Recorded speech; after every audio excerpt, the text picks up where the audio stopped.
Hello, and welcome to this week's installment of the Independent Dealer Podcast, here with Luke and Jeff. And today is going to be our second episode in the NADA notes that Luke took when he was out there in San Francisco. Yes, sir. Awesome. And what are we talking about today? Today is about the sales process. Let's make sure that our sales process is moving in the right direction. Make sure we're not antiquated. Make sure we're not just all over the board. We need to be concise. We need to be present. We need to be doing what we do today, not what we used to do. All right. This is going to be a good one. Everyone stay tuned. All right. Welcome to the Independent Dealer Podcast, the podcast for auto dealers to learn and grow together. Here are your hosts, Luke Godwin and Jeff Watson. All right. And this is section number 2 of our 3-episode series of Luke's notes from the NADA Convention 2019. Luke, last week, real quick, what did we talk about? Last week we just talked about advertising and the things you can do with the information and the data you already have, and don't go crazy. Mind the right place, do the right things, engage your customer. We just went over the things that are kind of leading to the new aspect of advertising, but that are still traditional. Okay, and that is going to lead us into this week. We're going to talk about sales and the sales process, right?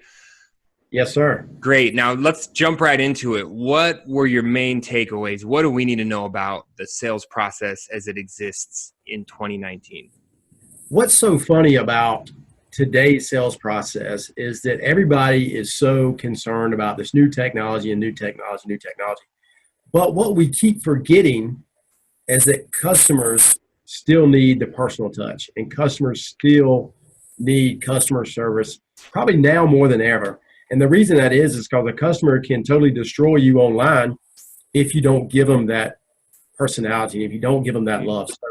So the biggest takeaway, and what everybody's biggest takeaway should be, is customers still need customer service no matter what technology you may be needing or using. Yeah, which is funny. It's the same technology we're able to use to improve the customer experience. They can actually use the same technology to tear us down as a business. That's what's really interesting. For sure. And that's customers are smarter now than ever. There's no question about it. And they know a lot of times what a dealership pays for a car. And so they're using that technology to do all this research. And at the same time, they're using that technology to gauge if they want to buy from you before they ever get there. And so if you go to, if you see a great price on a car, right, and you go on, if you go to Google and you start looking and say, oh, well, let's see what their reviews are like. And if your reviews are junk and the price is great, the chances are that customer is probably not going to show up at your lot, right? Mm-hmm. So the sales process has got to match what you're trying to do online. Yeah. I mean, just that takes me in so many different directions, and I'm going to try to keep this thing focused on your notes. But I mean, the reviews, the online review thing is definitely, I mean, it's crucial, right? I mean, whether you respond, whether you don't respond, whether you're getting, purposefully harvesting good reviews, or, I mean, man, where does that start and stop? You've got review blackmail. We've had that before, geez. Yeah, it's a whole different wormhole, but it's a wormhole that you got to go down, and you've got to have those reviews. If you don't, you're not gonna win. But your sales process has got to match those reviews. So you'll see some dealers out there just buying a bunch of reviews, and you can tell they're bought. Mm-hmm. When the real customers get on there, they get 1 star. So you do have an issue. Yeah. But again, that is a different topic for a different time, for sure. Yeah, for sure. Okay, so falling back in love with customer service. How do we do that? Give us number 2. So the one thing is you've got to train your staff. So customer service, number 1, you got to hire for customer service. That's number 1. Make sure that the person you're hiring is friendly. They're not friendly, don't hire them. That's pretty simple, right? I laugh at that because I literally had that conversation last night with my sales manager that sometimes people get burnt out. Yeah, and you can train a lot of things, but training a good personality, probably not going to happen, right? Yep. And you look at the first impression of this person and you look and you say, hey, they were pretty good in the interview, but I see that little thread in them. And then after a month or 2 months or 3 months, that little thread that you saw as an attitude or a sideways glare or develops into something bigger, right? Sure. Yeah, and that's number one. Number two though that we talked about. Um, you go to a lot of these training seminars, and they're going to teach you script, right? Joe Mhm. Verde, it's all about the script, all about this. Well, typically a customer has shopped different places, right? Or they've called different places, and they are getting that same script a lot of times. Mhm. So what I encourage you to work on training your sales staff with are prompts. And you say, what's the difference between a prompt and a script? Well, you can have a script if a customer asks you what the down payment is, right? Mhm. Or you could have a prompt. If a customer says, hey, what's your down payment? And that could lead you into an explanation of why down payments are what. But don't just be a robot. Your sales staff need to think on their feet. They need to be personable. They don't need to be scripted. So there's a fine line there. You need to know what your sales staff are saying. They need to be trained on that, but they don't need to regurgitate the same thing over and over and over again. Mm-hmm. Make sure that they know your policies, they know how you want it done within the framework, but not necessarily word for word. Exactly. Be friendly. Talk the way your customer's talking to you. I mean, to a point, but make them seem like you're one of them, which most of us are one of them. So we're all customers at some time. So you need to be customer, not salesperson to customer. Okay. Use prompts, not scripts. Okay. What else? Okay. Email is out, guys. And if you don't understand that, a lot of you get those free Car Gurus emails, right? And you respond to them like crazy and you get nothing in return, right? Mm-hmm. Mm-hmm. Well, there's a reason most people don't look at their email because we get way too many of them. Okay. So if I tell you emails out, so what's in, right? Yeah. What's in? Tell us. So pretty simple. Text messaging is number one. Now, Okay. there are some ways to go about text messaging properly. So make sure you do that. Also, Facebook messaging is popular, right? Mm-hmm. So make sure that if you're engaged with that customer online through your dealer website or through your dealer Facebook page, be very prompt on responding to that messenger. Even Google has a text service. I'm not sure if any of y'all are using that, but you can turn it on your Google My Business page so that a customer can text your Google page essentially. And Google helps facilitate that text back and forth. Mm-hmm. So, emails are out. Phone calls have been out. Don't get me wrong. Phone calls are still very important. But if you check your numbers, I promise you, that side of phone calls coming into dealerships a lot lower than it used to be. So true. So you need to communicate with the customer the way they want to communicate. Not what's easy for you, not because you can blast out 2,000 emails on a Friday afternoon all at once, or because you're used to just dialing for dollars. You're communicating the way your customer wants to communicate. For sure. And another thing. Text messaging is still a really sticky subject that everybody needs to be aware that you don't want to overuse. So we don't want text messaging to be the current email. So make sure if you've got those text blasts going out, don't overuse that because a customer will drop you pretty quickly that way. Yeah. Oh yeah. We've all been there, right? We somehow got our phone number on some sort of a marketing campaign for something, and geez Louise. So when you said the Google listing, the My Business, I know that's a topic that's come up. I've seen in a couple different places, especially that's the easiest one is your app on your phone, right? My Google or My Business. It's Google My Business, I think. Okay. Let me see I think I downloaded one. Yeah, it's called My Business by Google. And that is what everyone needs to have on their phone. They need to make sure they have their listing. They own it. They can post. They can check their reviews. Look, you got a post there and you got 21K. Oh man, you got me beat big time. I think what do I got? 10 there? Yeah. And I spend a decent dollar on Google AdWords and YouTube pre-roll and things like that. So I got to get that up. I'm probably a little bigger market than you are, but the thing is we use Google My Business. We use the Google My Business just as we use Facebook, and probably and so we get a lot of leads that way just because we interact that way. So make sure you are interacting the way your consumers interacting. And that, I don't want to go down this rabbit hole too far, but that makes me think, man, look at your Google Analytics, look at your website analytics. Where are these people coming from to your website? And we know that still the majority of our traffic is from Google search. That's right. We popped up in a search. So I'm getting some over from Facebook and Instagram and some of my referral sites, but like, man, that's still that bulk of that. So why not have your Google listing optimized? That's right. And we can even dial it down even further on that, Jeff. Not only are they coming to you predominantly via Google, they're coming to you more prominently from their iPhone. Oh yeah. Or from their Droid or whatever.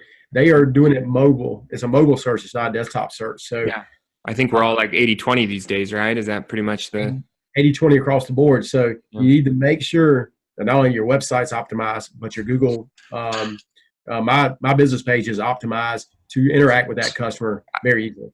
I think I said this last time or a previous one is whenever I get on my website to look at what's going on, I'm doing it on my dang laptop. It doesn't even dawn on me to think, Jeff, well, you're checking for bugs, but you're checking on your laptop. Of course, all the links work and the layouts look fine and this, that. Do it on your phone like all your customers are doing.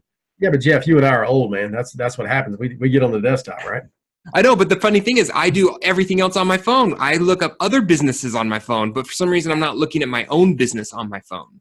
Yeah, and you and I think you and I share the same website platform, and it's really good. And they are at the forefront of our phone works probably better than our desktop a lot of times. So just make sure you're doing that. Mm-hmm. Okay. Communicate how they want to communicate. Number 3. Number 4, what are we communicating? That's number 1. Everybody wants to know our why buy, right? Why buy from us? Years ago there was a big push to have the why buy book in your showroom, right? Mm-hmm. When a customer walked in, you showed them that book, and then it kind of went to, well, you showed them via laptop so they could hold it and they could watch your story. But today we're pushing that story out there, right? Mm-hmm. Look at some things we're doing right now. Our why buy story is our Facebook ad right now. It's going out there. It's attracting people to us. And it's a 15 or a 30-second pre-roll into why buy from us. Mm-hmm. You can hire a production company to do that as well. But more importantly, your sales staff has, and if you're collecting like we do as well, if you're buy here, pay here, your sales staff, your collection staff, everybody, your service department needs to know why that customer buys from us and why they should buy from us.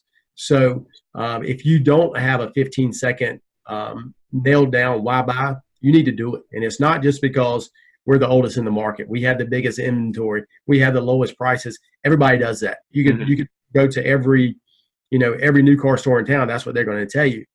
So the independent has to be more specific. You may be a family-owned business, but why does that matter? They're in Utah. You could be the oldest family-owned company there, but what makes you different? Our values are this. We are, a veteran-owned or whatever that might be. Mm-hmm. You got to have a connection that really brings that customer and really brings knowledge that customer knows why they should buy from you and why they should trust you. Right. And along those lines, I mean, this has been done forever, but again, you are the brand, and they want to know who you are, literally, not your dealership name or this, but a lot of that comes down to getting yourself out there and getting your salesman out there and having them in front of the camera or whatever it is to personalize them to your customers. 100%. Yep. So when you get that story out there, you get them into your shop. Now what? That online persona better match your in-store experience. If it does not match your in-store experience, you've got to disconnect. And that customer is going to walk in and they're going to say, hold on, am I at the right spot? Because this really doesn't make sense. I came here because they are a buy here, pay here store. And I get here and they tell me, well, yeah, we do buy here, pay here, but that's really not what we do, So, or they come in because they think that they can get anybody financed, And next thing you know, I'm here for 5 minutes and they're telling me I can't get you financed. So, or we have the best customer service in the world, and you walk into the dealership, nobody greets you, nobody wants to talk to you, and you're left there going, "Uh-oh, I've already made a bad mistake. I need to go somewhere else." Yep. I think inconsistencies and, you know, I don't say false advertising, but that's probably the biggest thing that we as consumers cannot forgive of a company. Right. Mistakes, things we've done, I get it. They apologize. But when you put out there that you're one thing and they check under the hood and you're something else, that's where you draw the line. That's where you there's no integrity in the company. And on the reverse of that, I think that as car dealers, we have a job to put out who we are to the public on the good side of it, because you have a lot of customers that come in there and they love dealing with Luke, and they love Luke's personality. They love him and his family and his wife and his kids. He sold them 5 cars, but the general public doesn't know that that's who Luke is, because Luke's not putting himself out there. He's not putting the warm fuzzy, the friendliness, the humor, the good times of his dealership aren't making it out to the general public. It's only known within their little circle of people that have bought from him. So at the same time as you're shining that light out as well, you got to get your personality out there. For sure, and that's hard for some of us. I'm not a big Facebook user. I'm probably more of a Facebook looker, not a user. Yeah. And someone like Jack Carter, who we're going to be talking to here soon, that's he talked about that the other night in the that little video he put out, is that it's about his business persona is about he and his family. I'd be willing to bet you, if you walk on the lot tomorrow there in Georgia to see Jack Carter, I'd be willing to bet you'll see Jack Carter. You'll probably see his wife at some point, or you'll see people you've seen on his Facebook. So I promise you, he's got a connection there. Yep, absolutely. And you see him and you see those interactions, and it personalizes them to you. It endears you to that dealership. And that's what we've got to do, and sure. Flip the stereotype that used car dealers are all horrible, take advantage of you, spitting, cussing, swearing. You're going to walk into some dingy trailer with tore up carpet and a dog jumping on top of you. You know what I'm saying? Turn that stereotype around. For sure. Okay. And then what? What do we got after that? The last thing of a sales process that I think really needs to be taken to heart for everybody, because everybody's been here before. You need to give that customer 3 options always. And you may say, well, the customer can't have 3 options. Well, I guarantee you, anytime you give a customer anything, you can provide 3 options for them. It might be 3 cars that customer qualifies for, right? It might be 3 payment arrangements that customer qualifies for. It might be 3 down payment options that customer qualifies for. So there's always options, but you can't just look at a customer and say, customer, this is it. We're a one price store. You're going to get this price and that's it. Well, if you are a one price store, you may have to stick to that price, but you can give them options within the deal to make it a little better. So don't scare away customers saying this is the way it is, buy this, leave, because a lot of times in today's marketplace, the customer will leave because there's a ton of choices out there. So be careful of pigeonholing a customer. Give them options. Let them make the best choice for them, not the best choice for your dealership. Mm-hmm. And in my brain, I think, well, it doesn't mean that those 3 options don't have to be the best choice for the dealership and for them. I don't have to give them a choice between, this pile of crap and this brand new car. I can give them a choice between, these 3. Hey, and that brand new car works for you, and this is your option to get into that. Here's what you're going to need for the bank to be okay with that. So yeah, you can give them those options. And I think obviously giving them a set amount of options is probably giving them better than none or all. Yeah. You know what I'm saying? Like, if we're going to find a happy medium, let's find that, and let's narrow that thing down, because we've all had, and again, I had this conversation with my sales guy the other day.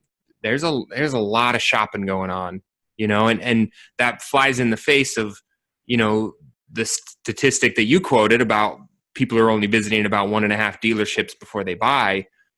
But everyone, the word is out that you can get financed, and they're doing crazy loans for people. Like, I think our customers know that if you're not going to give them what they want or what they think they want, they're going to go down the dealership because they're under the impression that dealership will. Is that? Yeah. And sure, you also need to educate the customer within those options. Talking about, I can go down the street and buy this car for that because I've seen it on TV, right? Mm-hmm. Well, educate that customer on what they probably saw. Sometimes a customer doesn't understand that they saw a lease payment of $99 a month with $4,500 down, so with qualifying credit scores. So they may not have seen all that. But what you can do is say, I understand as a customer that you saw that on TV, but this is the real deal on something like that.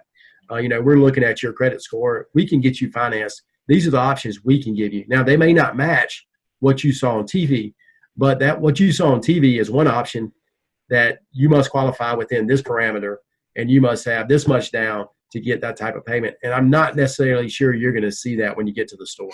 Yeah, I think I get the defeatist mentality that I want to be the second place a customer shops. I think that mentally that I want them to go to my competitors and get beat down and then come to me and I can be the good guy. Because when they come to me first and I've got to be the one to bring down their expectations, they go to the next guy and they're like, oh, okay, well, I get it. 2 dealerships told me that this is the range I need to be in, so I'll just stay here and buy this one.